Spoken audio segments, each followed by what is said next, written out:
There are so many ups and downs to music income and music licensing and music royalties. And the funny thing is, in one area, you could just be absolutely killing it with major placements that seem unbelievable, while in another area, you get that payment or no payment from BMI or Identifyy, and you scratch your head and you're like, what am I doing wrong?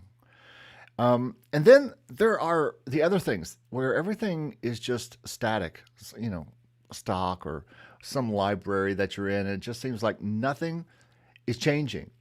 And you're wondering, why did I even, why is this even happening to me? What is happening to me? What is going on here with me? And so I think that is one of those things that it's just the way this life is. And then next week comes, and guess what? Stuff blows up, and you find out things you just had no idea about.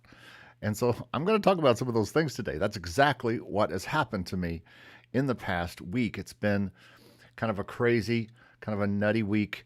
But welcome, my friends, to the ups and downs of music income life, music licensing life, music royalties life, music. Am I right? Well, welcome to episode 96 of the Make Music Income podcast. You know, one week it seems like you're going to get that big break that you've been looking for, that you've been waiting for. And the next week it seems like you can't be stopped. So in today's podcast, I just want to give you some numbers to let you see, and some events and some things that have happened, and to let you know that it's not just you. I am here for you, my friends, sharing the yays, the nays, and the meh. But welcome to episode 96. We are getting close to episode 100. And in this podcast, we talk about all kinds of ways to make music income, including sync licensing. You know, we talk about that, and everybody seems to be talking about that right now, don't they? Sync licensing for television and film and gaming and ads. But that's only one thing we talk about. We also talk about micro sync licensing for YouTube, business, music, and other uses, music streaming for Spotify, Apple Music. I've got a whole Apple Music story to tell. Probably not in this video, although I'll talk about it a little bit. Music publishing and royalties, music artist incomes, including mine. My artist incomes have started to become a thing now, my different brands. And then music teaching. And that is another thing that we always talk about on this channel, because that's something I do, and it's something I'm doing now. You are getting taught at this very moment. Church music income. It's a thing. I'm going to be talking to some people in the next month who make church music income. People maybe even that you know well from YouTube. And then online music channels like this one. You're on one right now. You're soaking in it. So there's so many ways to make music income. I haven't even talked about gigging and sales and all that kind of merch and all that kind of stuff. But yeah, that's what we do here. And that's what we talk about here on the podcast. Well, my name is Eric Copeland, and I don't seem to have a thing to put up about my name. So you'll just have to take my word for it. My name is Eric Copeland. I'm a composer. I'm a music producer, artist, songwriter, background vocalist, music career consultant, apparently, music teacher, keyboardist, church music director, so many things. But I've made all of this income completely outside the walls of the music industry. And you can too. And that's what this whole podcast and this channel and everything that I have, all my ebooks and all those courses and all that kind of stuff, that's what they're all about, is just trying to help you get to that place with your music that you are bringing in income, as however much income you want, whether you want full-time income or you just want some part-time income for your music. So we're going to talk about it here today. So one thing I do want to mention before I get going, this is a podcast episode. So those of you watching on YouTube, you might be saying, all the stuff you're talking about, I just want to hear about the yays and the nays and the, well, you know what? This whole podcast is going to refer to that. But if you really, really want to just see certain things, I'm going to have timestamps down in the bottom down there. After this is done, I will go in today after I'm done with this podcast and this shooting, and I will try to get the timestamps in so you can easily check out what you want to check out. Okay, so let's get to my week. And it's been a week, my friends. Since last Thursday, I have been laid up in, I had some surgery last Thursday, which was not entirely serious, but surgery is surgery. And so it's been I've been a little bit out of it. And right after that surgery, again, it was just, I was in and out of there in about 3 hours, but still, I ended up getting some new gear the day I got surgery. And so I wasn't allowed to, but I had to kind of push it into the room here. And you might see it right back there. We're going to talk about it a little bit, and I'm doing a whole video on it. But I was pretty much laid up the rest of that day and the day after a week ago. And so I've been just trying to deal with this. And then, believe it or not, right after that, as soon as a couple days into that, I started feeling really bad. And guess what happened over the weekend? COVID hit me like a ton of bricks. And now, well, not now, but I have been dealing with this whole week, not just with trying to finish getting the surgery finished and get stitches out and all this kind of stuff, and then get COVID. And so I've been off work a lot of days this week, which has been good. I haven't had to go over to the school, but I have been able to get a lot of stuff done, we'll talk about some of those yays and nays here in this video. But COVID, it'll hit you in the head, and you got to do all the masking and make sure the rest of your family gotten sick. Thankfully, no one has gotten sick yet in the house except me. So I've been keeping my distance from everyone and masking up and all that kind of stuff. So all that has been going on. But some very cool things have happened even during this. And this is what I'm talking about. You can have this down of having to have surgery and getting COVID and all this kind of stuff. And then an up, new gear comes in. And then a down, you get COVID and you're sick. And then an up, you get a YouTube comment from someone on one of your various YouTube channels. And they say, hey, I really love this song, Rest of My Life, that was on this episode of this Netflix show. And I'm like, say what now? And so I went in, and there was a 1-minute placement, and we'll talk about that. That's one of the yays on a Netflix show. I'll even show you the clip here if I can do that. And also, I had a TuneSat discovery where I discovered that some songs had been played on the playoffs this year on CBS, on NFL, 10-second placements. So, yays, yays happening. I was playing my new keyboard and was inspired by Noir, of all things, from Native Instruments, and wrote a new song for my wife, and actually mostly finished it on Valentine's Day. I was a little croaky from COVID, but I was able to sing this song for her and kind of start the production. And then I have had 3 releases I have 3 releases that are coming out. Finally, 2 just came out last week, and then 1 is coming out next week. So it's been a week. It's been a lot of fun, a lot of not fun, and a lot of ups and downs. And that's kind of the reason I'm doing this whole video, is because it's all about how the ups and the downs are. All right, on the news today, I want to talk about something I got in the mail. Maybe you guys got this too. Let me see if I can share this. So this is a email that I got, and I haven't seen really anybody talking about this yet, and it's really weird to me that no one is really talking about this, but it was from the MLC, and maybe you saw this, but the MLC apparently is suing Pandora. And let's just look at what it says here. We are writing to inform you today that Monday, February 12th, the MLC brought a legal action against Pandora Media to recover blanket royalties due, blah, blah, blah, blah, blah. And if you look down, why did MLC bring this action? Pandora has failed to report and pay all of the mechanical royalties it owes in operation with the ad-supported interactive music streaming offering marketed under the name Pandora Free. So the MLC has repeatedly raised this license compliance issue with Pandora and asked it to correct its reporting. Okay, so what's happening here is the MLC is mad because Pandora has always had a free ad-supported thing.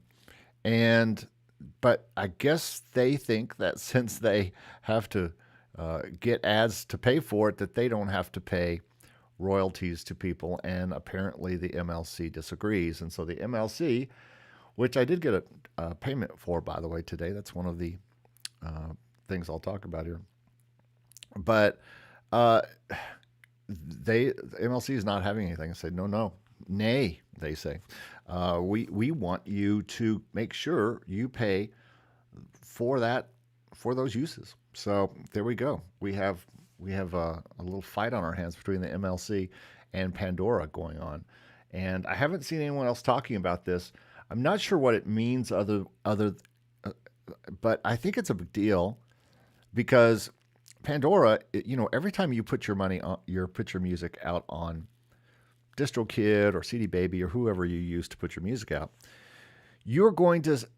Pandora is one of the places it's going to go to. And I know people who Pandora is one of their major income streams.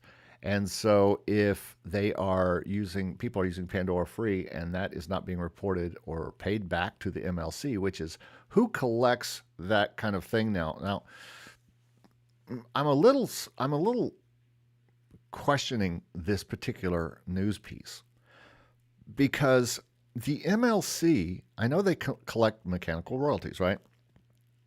But to me, the MLC collects mechanical royalties from streamers. And Pandora, from what I understood, is since it's non-interactive, I thought they paid Sound Exchange.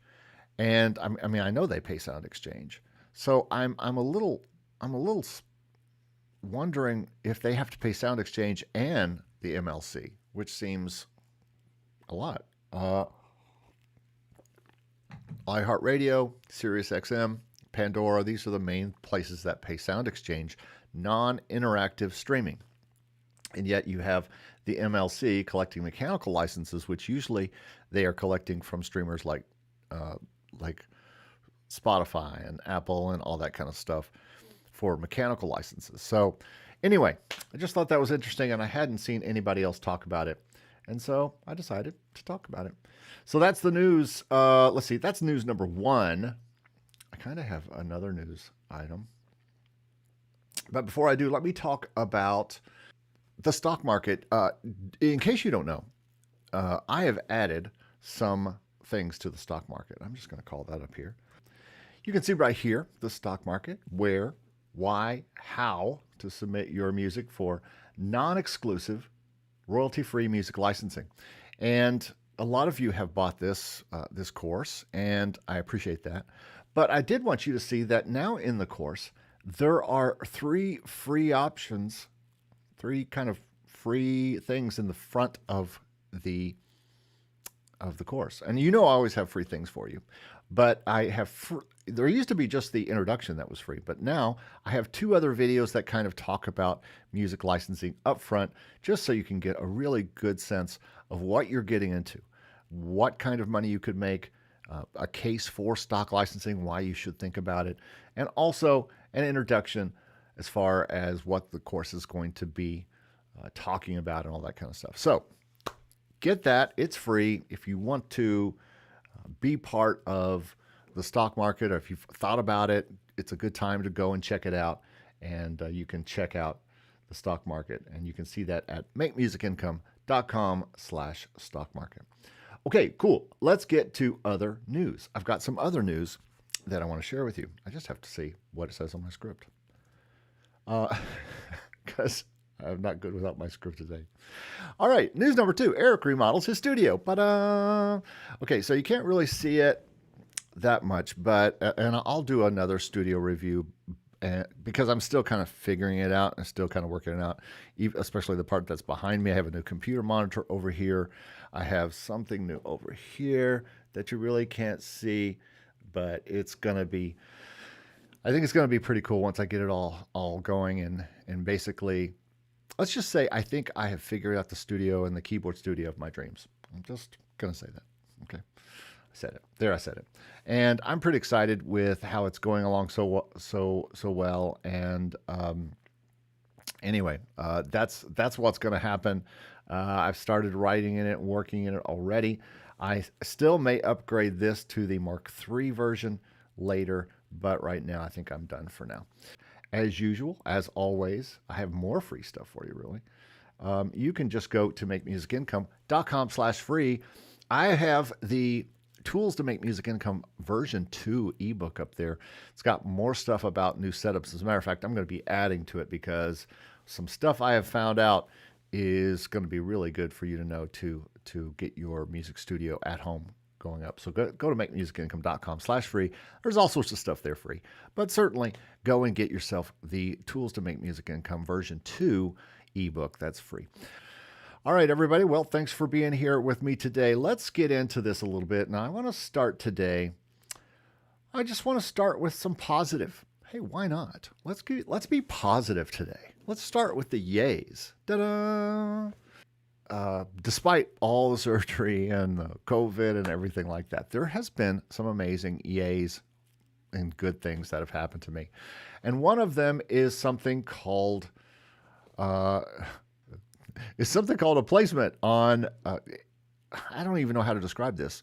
It's what I would call a premiere placement on a TV show. In other words, it was the first thing they hear on the television after last week, blah, blah, blah, blah, blah, and then the show starts. So that was for season 5, episode 10 of a show called Love is Blind. And when the person sent me a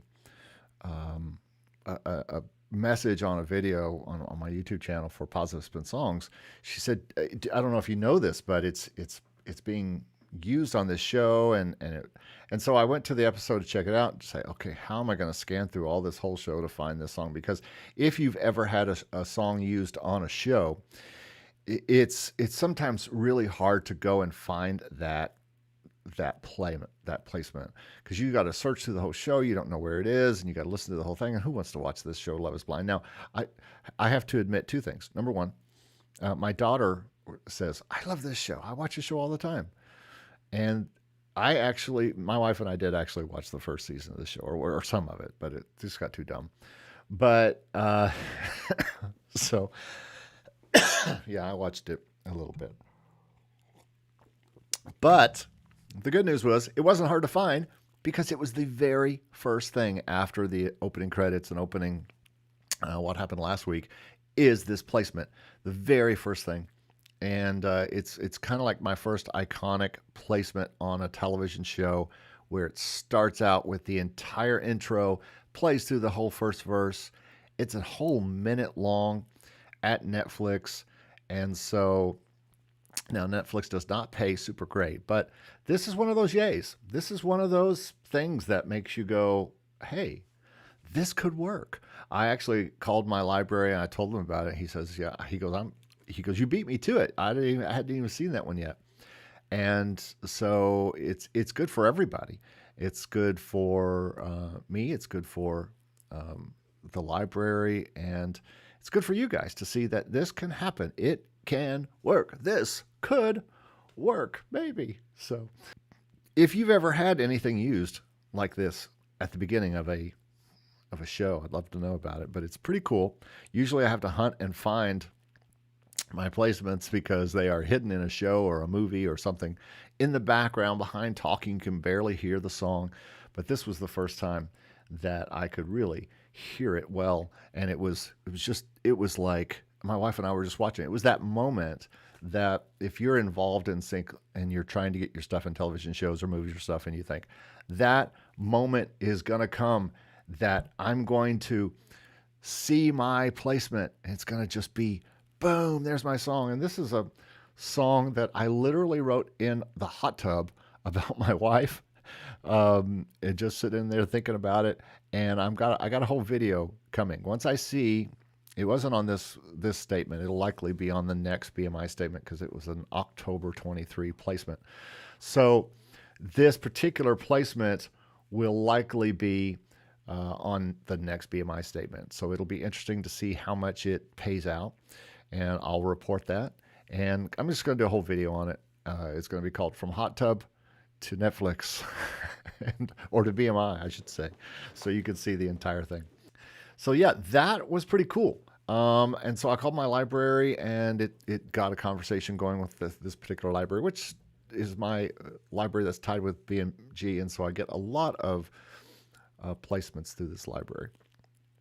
And I told him about a jazz album I was working on, and I sent him some mixes, and he says, love it. I want 6 of them. So we're going to do a little 6-song jazz album.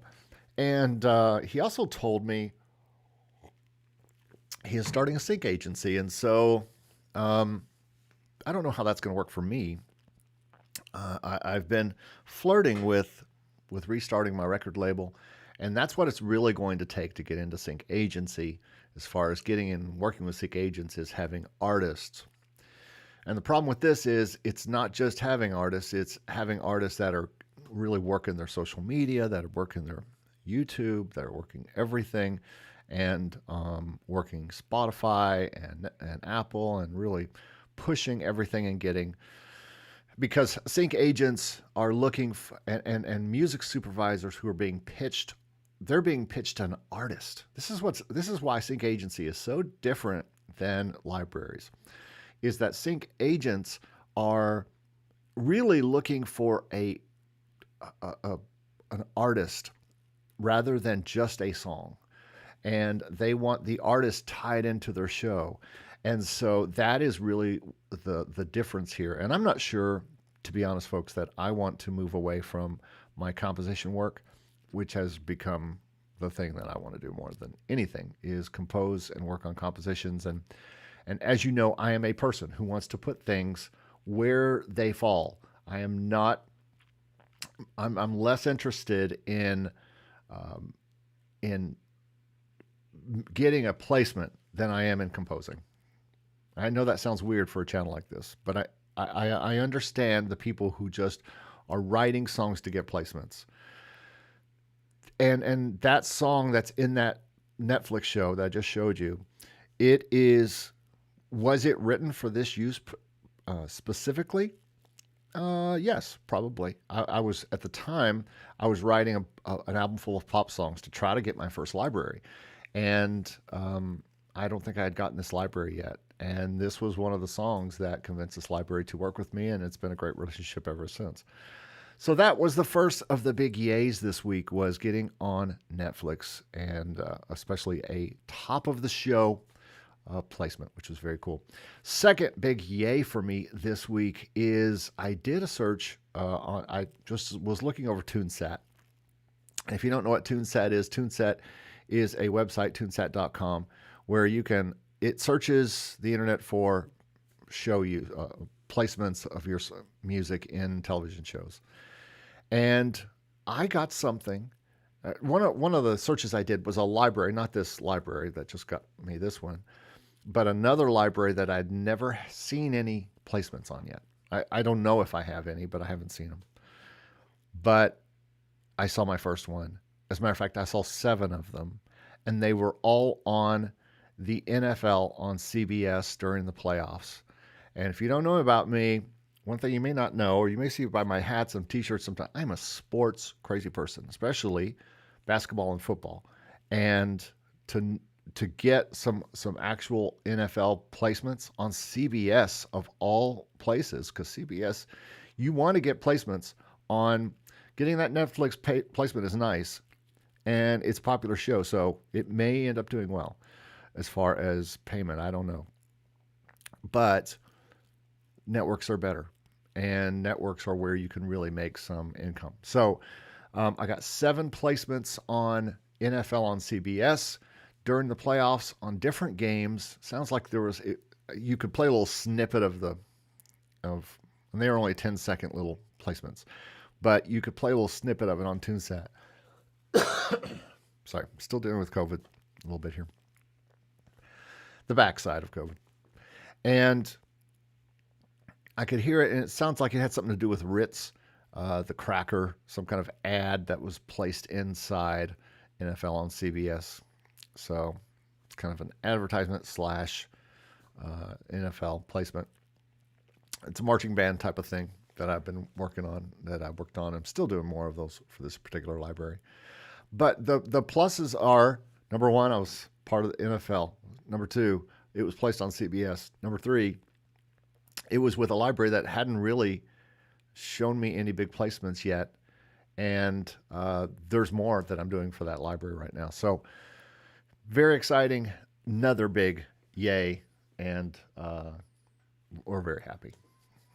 Thank you. Thank you. A lot of yays today. There's going to be some yays. Another big yay is just this week, yesterday and today. Over the course of these 2 days, this is what's come in. BMI released something. It's actually going to be one of my nays when we get there, but I got a BMI check. Identifyy finally showed us what we made in October. Motion Array paid. Pond 5 paid. SongTradr. I had 2 payouts from SongTradr. CD Baby is sending me money right now. DistroKid is sending me money right now. 2 different checks. The MLC paid me, all $6 of it. I had a client payment, and also a sponsorship for a new video about, well, I'll say what it's about. But yeah, I've got a sponsorship that I'm doing for a video, which I don't do a ton of those, but I don't say no when they come in. Music income is music income, folks. And one of the things you have to learn in this business is not to say no and be too precious with what you're going to do. And I think sponsorships work out great for everybody. So when it rains, it pours a little bit. Now, all of those payments I just talked about, it was like 10 payments I just talked about that just came in today or yesterday. They're all yes and good and bad. None of them, almost all of them are under $100 each. So I don't know, but they all add up to hundreds of dollars. Not quite 1,000, I don't think, but quite a bit. So we like that. I also didn't add that I've had several ArrangeMe.com sales, which is sheet music sales. And guess why? Is because I'm putting more stuff up there. And I've been putting more and more stuff up since the first of the year, and I'm getting more consistent sales of sheet music. This is what I'm talking about as far as putting stuff up. The more you put up, the more you get back. So yeah, when it rains, it pours.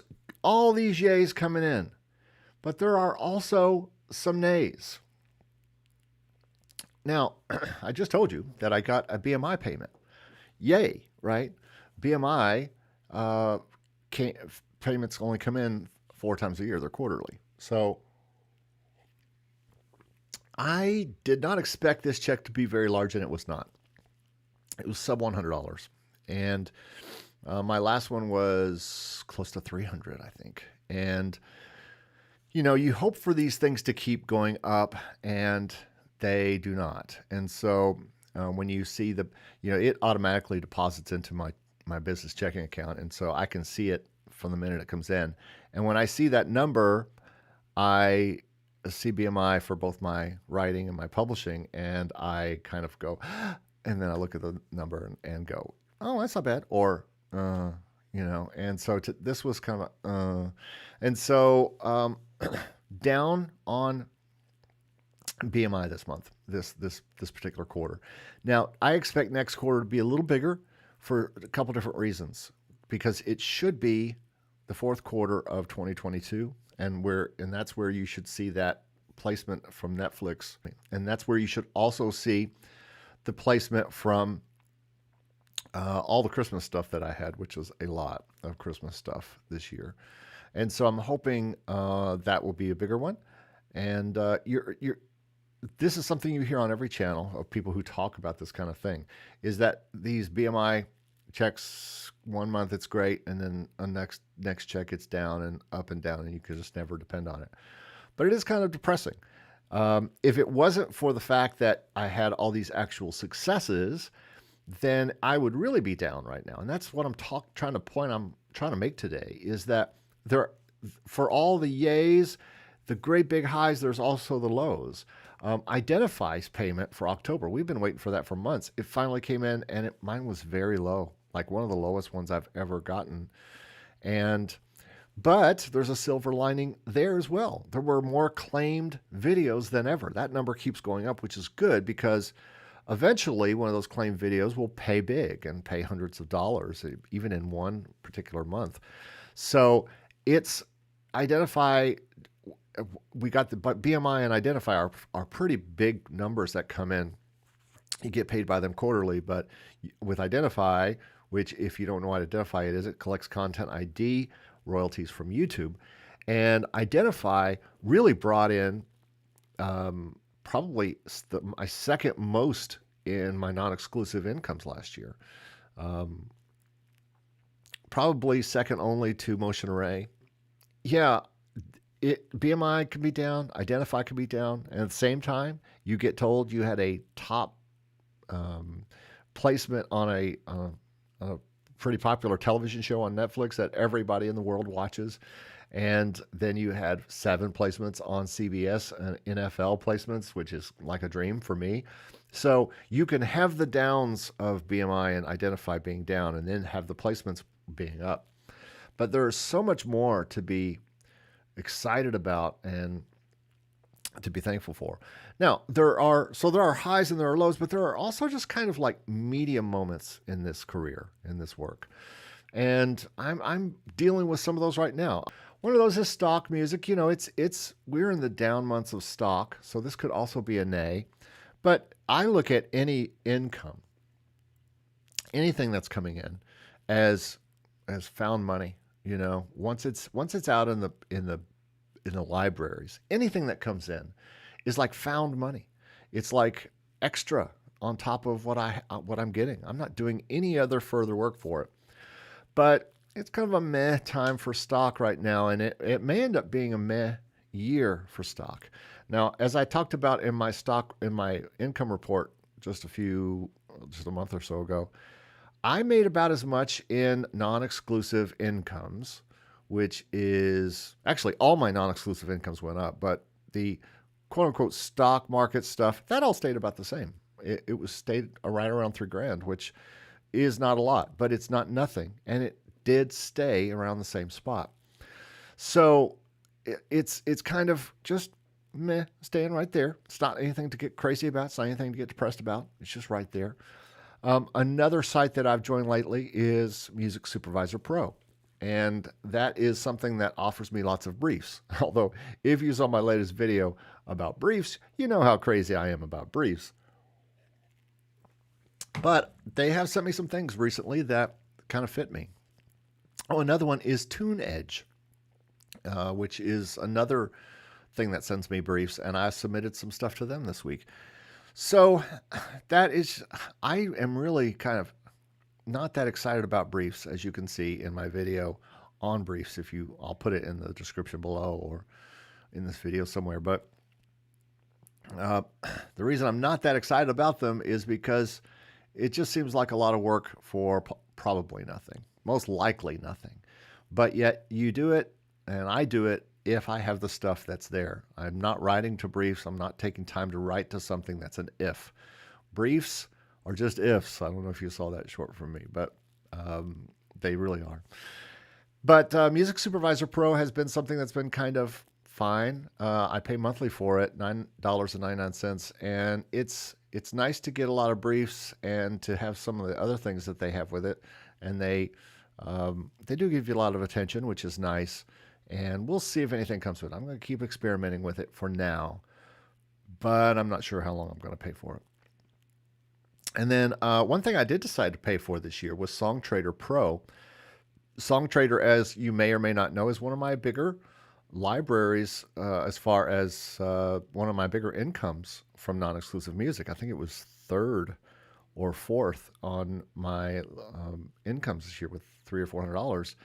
And I have not been paying for that in any way, which I had kind of just, I don't know, I had grandfathered in at zero, which nobody can get zero now. You used to be able to get a free account.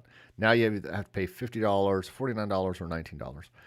But I did the math, and I would have made $50 extra even with the $49 subscription last year to SongTradr. So I moved up to SongTradr Pro just yesterday because SongTradr was sending me 2 payments for $50. So I took that $50 and just reinvested it in SongTradr Pro, and we'll see how much of a difference it makes this year on incomes. But I doubled down on SongTradr. I put everything in there, and I put it all in their monetization options, and that thing still makes me money. I still see checks coming in from that, and I have 2 checks coming in from it this week. So I'm not going to say no to it. Plus, I'm using SongTradr in an experiment to try to get some classical music over to Apple Classical, which is a whole deal, and I'll have a whole video about that, how I put a classical music album out through CD Baby in order to try to get to Apple Classical. And long story short, it all worked out, but there's a lot of things we need to talk about. So that's a whole nother video that I'm working on for, I think that's going to come out here in a few weeks. And so, you know, there are some things that are good, some things that are bad. Let's see what people are saying here. Ron said, I've also had several Arrange Me sheet music sales as well as from AudioSparx. Oh, wait a minute. Do you mean you've had some AudioSparx big sales other than regular AudioSparx stuff? Art said, I thought AudioSparx was dead for the last couple of years. I will tell you on my side, Art, AudioSparx is kind of dead on the getting licenses side, but on the RadioSparx side, I still make 10 or so bucks a month there, and it's kind of like streaming the RadioSparx. But I quit putting stuff into AudioSparx proper because you have to put it in there for perpetuity, and it cannot be Content ID stuff. So I quit putting stuff into AudioSparx for that reason. Simeon says, how many tracks do you have in SongTradr? I have about 200 to 300, I think, in there now. And what type of music? It's all kinds of music. I do a lot of jazz. I do a lot of piano, do classical, do pop, do jazz, and I already said jazz. Just anything that I do for stock goes in there. Anything, everything. It all, I back that truck up, baby. And I put everything into SongTradr. Just empty that dump truck of music up and put everything in there and put it into the monetization options. So there's money playing on overhead. There's music playing on overhead music. There's all the other monetization options that SongTradr does. I'm not so much sure that they are licensing my music a lot, but they certainly are putting it out there onto some other monetization things that I get, and I make money from it. So that's all I know to say about that. So yeah, it's been up, it's been down. There have been yays, there have been nays. There has been, it's depressing sometimes when you get your BMI statement in and there's nothing on it. I know I've heard a lot about that in the Discord and stuff. And then there are just times, like Mickey looks right here. Look at Mickey on my shirt. He just kind of looks, He just kind of looks meh, But the last thing I want to talk about here is it's easy with all these ups and downs and meh. And, I got a big placement. Oh, my BMI thing is down. I just want to talk about the minutia of all of this. Even that, I put 50 tracks in. I'm not making anything. It's easy to get lost in the minutia of all of this stuff, in all of these libraries and all of these reports of Identifyy and BMI and how much is Music Reports paying me, and what is, you know, what is happening with everything. It's easy to just get lost in that and get in your head and say, I must not be making good music if SongTradr isn't playing all my songs, if I'm making zero money with it. What I say is, if that's, you know, you can't live there. You've got to live in the world of music. We got into this because we want to make music. And you've got to stay in that mindset, and you've got to redirect that, oh, I'm not making enough on BMI. I'm not making enough on Identifyy. I didn't get this sold. I didn't get that sold. I'm not seeing anything here. You've got to redirect that into making more music. Compose more instead of being locked in and worrying about all of that madness. Because if you worry about the madness, you will just go insane. But if you turn around and you get to work and you start making stuff, it'll feed that fire again. Focus on getting your music out to the world. That's why we have this talent. We don't have this talent. God did not give us this talent to just make money only, to just get up in front of people, or to be able to say, hey, look at me. I'm on this site and it's making me money. And I think that we've got to really focus on the making of the music and the getting it out to people, getting it out to the world. I have changed my focus over the past few years. And I think, I'm not quitting YouTube or anything, but I sometimes even feel like all the focus on trying to get people to do sync or stock or put their music on Spotify is getting away from the real focus of making the actual music and getting it out to the world, which to me is the most important part.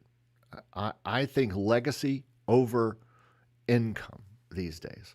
And I don't know about you, but this is just the way I think of it. If you think that way, give me a thumbs up on this video, because I think we really have to focus on making great music and getting that music out to the world as our legacy, not just as our income. Yeah, because I think they will both happen. I think the more that you work at your music, the better you'll get and the better chance you'll have at making music income. And that is what I truly believe, and it's what I live my life on. And this is really difficult to do, especially when you're like me and your only job and your only incomes are music. And you hear about all these other people making more.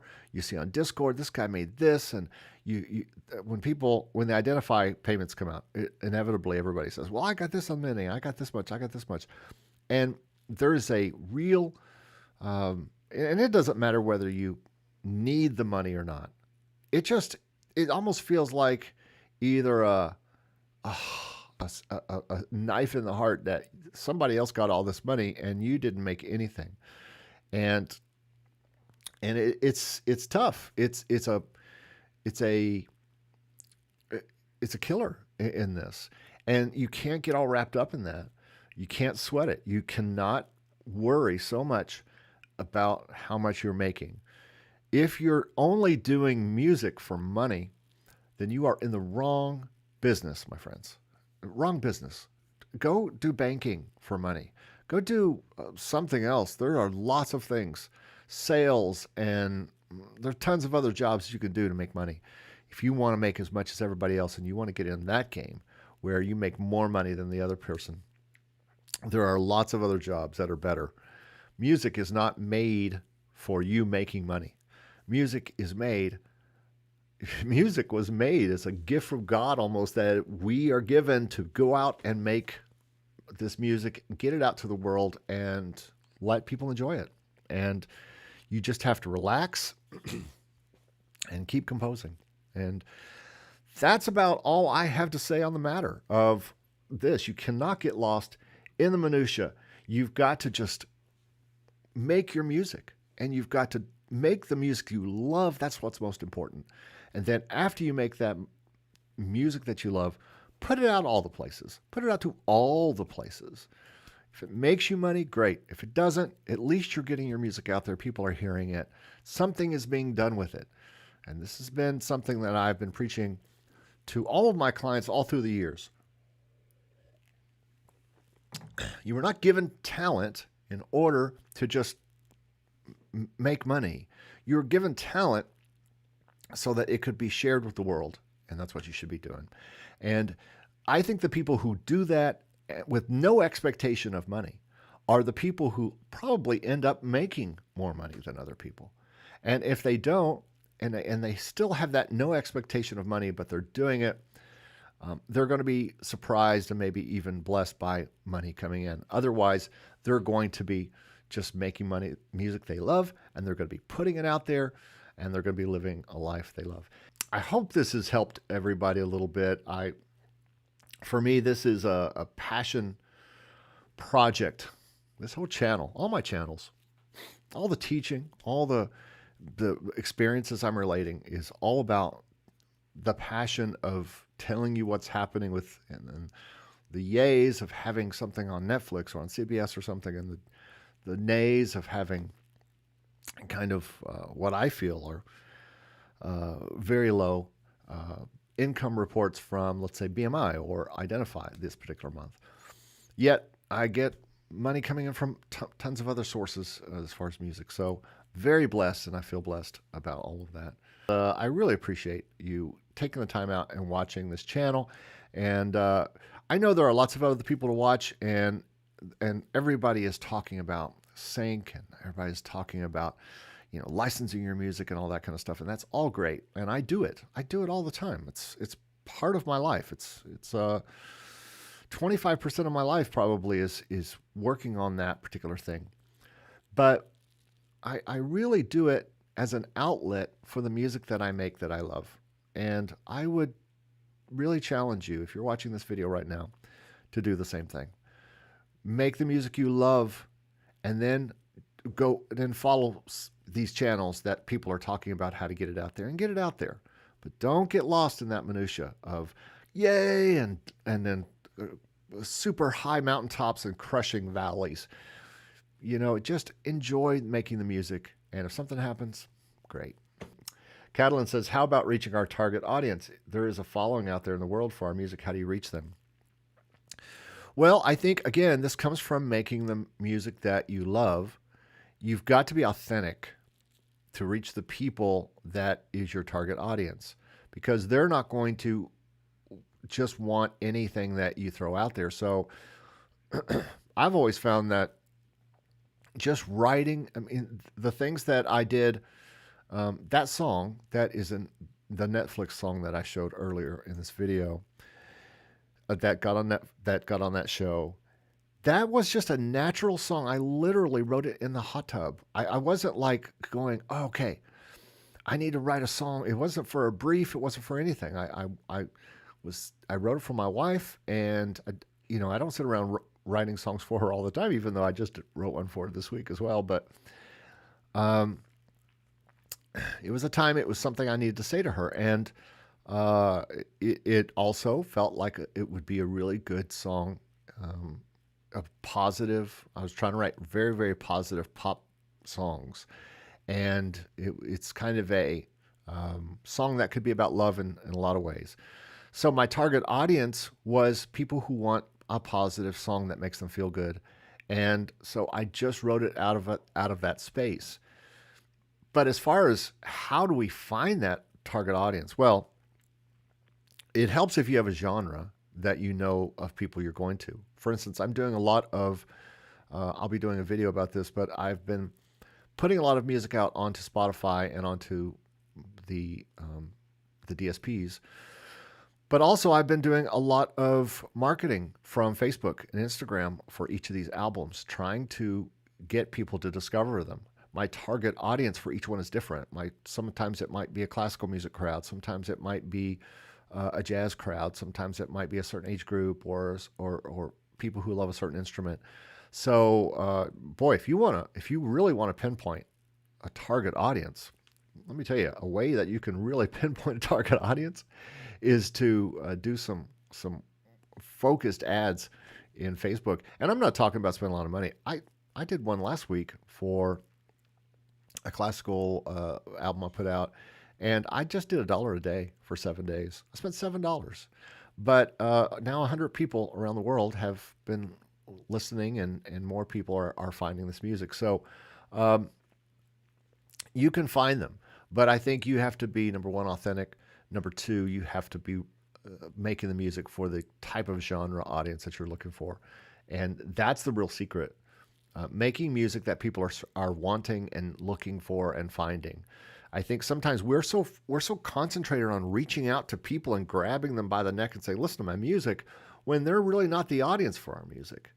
And the only way I find stuff on Netflix Netflix, but I'm more talking about Spotify or something like that, is because I go searching in the jazz genre. If I don't find it in the jazz genre, I'm searching for jazz that day.